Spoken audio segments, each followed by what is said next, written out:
Robert Stone, 35 years old. He was an experienced ranger who had devoted himself to the banks of the Zambezi River for exactly 12 years. As the golden light of the morning sun reflected on the surface of the water, Robert had begun his routine patrol. The dry season had just ended. The river was muddy and brown because of the recent rains. For Robert, it was a peaceful morning, a morning that reminded him how much he loved this job. Suddenly, while only the sound of birds could be heard in the silence of the morning, he heard a desperate, high-pitched scream. Robert stopped his car and tried to understand where the sound was coming from. The sound seemed to be coming from the lower sections of the river. His instincts told him that something was not right. He took his binoculars and began scanning the river. His heart was beating very fast. About 150 meters downstream, a small hippo calf was trying to resist the current. Its small head disappeared under the muddy water and then resurfaced a few seconds later. It was struggling to breathe. The calf had been born at most 2 weeks ago. Hippo calves cannot swim well during this period. In this fast and powerful current, the calf had no chance. Robert scanned the area with his binoculars, looking for the mother. Because hippos are among the most dangerous animals in Africa, every year they kill more people than lions and crocodiles. He did not want to encounter a mother hippo trying to protect her calf, but there was no mother around. Something must have separated them.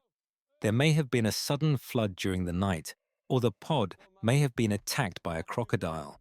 Whatever the reason, this calf was about to drown. Robert searched for a solution. The current was carrying the calf toward the most dangerous part of the river. If he ran along the bank, he could reach that point before the calf. But what then?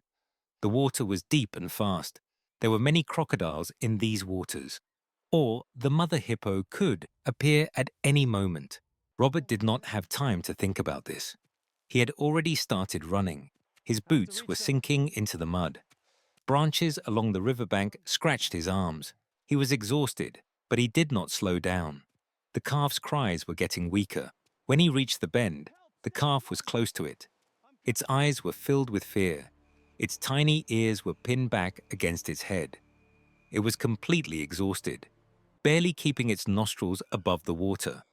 Without hesitation, Robert threw himself into the river. The cold water slammed violently into his chest. The current was so strong that it tried to drag Robert downstream. Robert did not give up. With all his strength, he swam toward the calf. The muddy water did not allow him to see anything beneath him. Every second, he could feel the deadly bite of a crocodile. He had reached the calf and stretched out, grabbing it around the middle. The moment he touched it, everything became even more difficult. The animal weighed at least 40 kilograms, and its body was as slippery as soap. The calf did not understand that it was being helped and struggled. Robert tried to push toward the shore while keeping the calf's head above the water. His muscles were now in pain, and the current was still fighting against them. That was when he saw a dark shadow. What he saw was a crocodile, at least 3 meters long, swimming toward them. Robert's blood froze. He felt helpless. He had a struggling hippo calf in his arms and a massive crocodile approaching. He did not want to die like this. The crocodile dove underwater. It was no longer visible, and he did not know where it would surface. Robert kicked harder, desperately trying to reach the shore. His foot hit a hard rock. He could now stand on the riverbed.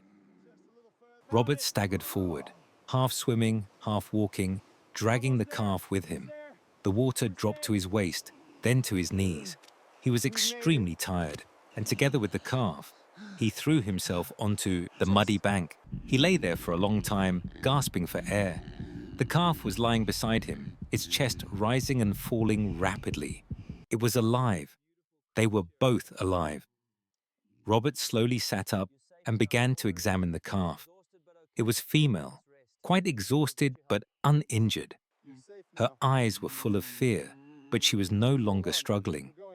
It was as if she had understood that this strange being had saved her. Robert looked at the river. The crocodile was about 2 meters away, lifting its head and watching them. It would not come onto land for prey of this size. For now, they were safe. But there was a bigger problem. The calf could only survive for a few days without her mother's milk. They had to find the mother, and without the protection of the pod, she was vulnerable in the savannah. Robert took out his radio. Base, this is Robert Stone. Emergency situation. I rescued a hippo calf from the river, approximately 2 weeks old, female. I found no sign of the mother, awaiting instructions. With a crackle of static, the voice of Station Chief Joseph came through. Robert, can you give information about the calf's condition? Exhausted but stable, she cannot survive on her own, sir. There was a long silence. Bring her to the station. We will begin efforts to find the mother. If we cannot find her within 48 hours, we will have to consider other options. Robert knew what other options meant. The chances of survival for a motherless calf were very low. Hand-raising a hippo was extremely difficult, and reintroducing it to the wild was almost impossible. Robert looked at the calf. She had relaxed and was looking at him with admiring eyes. Don't worry, I will reunite you with your mother. He slowly lifted the calf and began carrying her toward his car. She was heavy, but she did not resist. It was as if she had begun to trust Robert.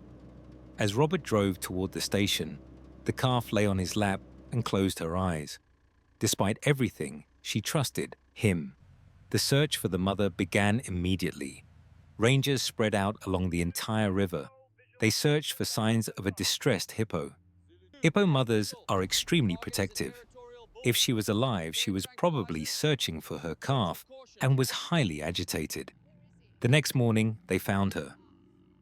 About 2 kilometers downstream from where Robert had found the calf, a massive female hippo was making desperate movements along the riverbank. It was very clear that she was searching for her lost calf. She was making deep, bellowing calls. The pod she belonged to was nearby, but she had separated from them. She was not eating, not resting. She was just pacing desperately along the bank, calling for her calf. But there was a problem. Between the mother and the station, there was a territorial bull hippo that had claimed that section of the river. He was massive and aggressive. He had claimed the territory and would not allow the mother hippo to pass through his area.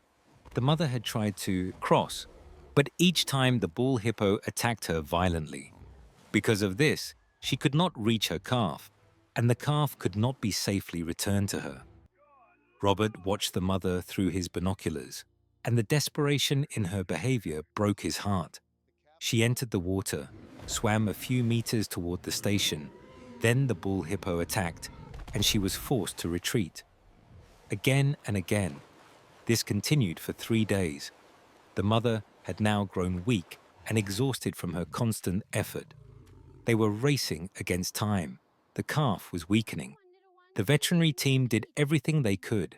They prepared special formula, ensured she stayed hydrated, and maintained her body temperature. But she was not improving. She drank the formula, but it was not her mother's milk. She spent most of her time by the fence, looking toward the river, calling for her mother. On the 4th day, Robert was forced to make a decision that went against protocol. We must bring the mother here. He said to Chief Joseph, the bull won't let her pass. We must temporarily sedate him and bring the mother here. The operation was planned for the next morning. Veterinarian Sarah prepared the tranquilizer for the bull. Robert and 3 rangers would be in a protected boat. As soon as the bull was neutralized, they would guide the mother toward the station. It was the most difficult rescue operation Robert had ever undertaken. The morning sun had just risen, and the air was misty. The bull was in his usual place, displaying dominance in the middle of the river. The mother was on the opposite bank, still desperate, still calling for her calf. Chief Veterinarian Dr. Sarah fired the tranquilizer rifle. The dart struck the bull accurately in the shoulder. The bull roared and began to thrash, but within a few minutes, the drug took effect. His massive head slowly sank beneath the water. Two rangers in a separate boat quickly placed flotation devices around him to prevent drowning. "Now," said Robert, "the bull must not wake up. We have 15 minutes." Robert's boat moved quickly toward the mother. The moment she saw them, she charged toward the water, bellowing. With or without their help, she was going to cross. Come on," Robert shouted. The boat moved ahead, clearing the path and watching for crocodiles. The mother swam with desperate power. Her massive body cut through the water like a boat. It was the first time Robert had ever seen a hippo swim so fast. They guided her past the sedated bull and toward the riverbank section of the station. The calf sensed that her mother was coming. She stood by the fence, calling back, her excitement clearly visible. The moment the mother saw her calf, she made a sound Robert had never heard before. It was like a combination of a roar and a sob, a sound of relief and joy. She climbed onto the bank and ran joyfully toward her calf. The calf passed through the fence opening that had been left open for this moment. Mother and calf collided in a tangled mass of grey bodies. The mother immediately began inspecting her calf, sniffing every part of her, making soft grunting sounds. The calf wanted her mother's milk. She found the teat and began to nurse. Robert watched from a distance, his eyes burning from sleeplessness. After 4 days of fear and exhaustion, mother and calf were together. The mother lifted her head from her calf and looked at Robert. There was something in her small eyes that surprised him. Recognition. She had seen him from the boat. She had seen that he helped, guided, and protected. She knew. The following week, after treatment, the mother and calf were prepared to be released back into the river. The bull hippo's territory was permanently disrupted, and he moved to another part of the river. The path was now clear. The mother could safely return to her pod. On release day, Robert opened the gate. The mother and calf walked out slowly. The mother stopped at the water's edge and turned toward Robert. She looked at him for a long moment, as if in thanks. Then she did something extraordinary. She dipped her massive head once. Then she turned and led her calf into the water. 3 months passed. Robert continued his regular patrols, continuing to protect the wildlife he loved. He often saw the mother and calf with their pod. The calf had grown noticeably, now a healthy juvenile learning its way in the complex social world of hippos. The mother never forgot Robert.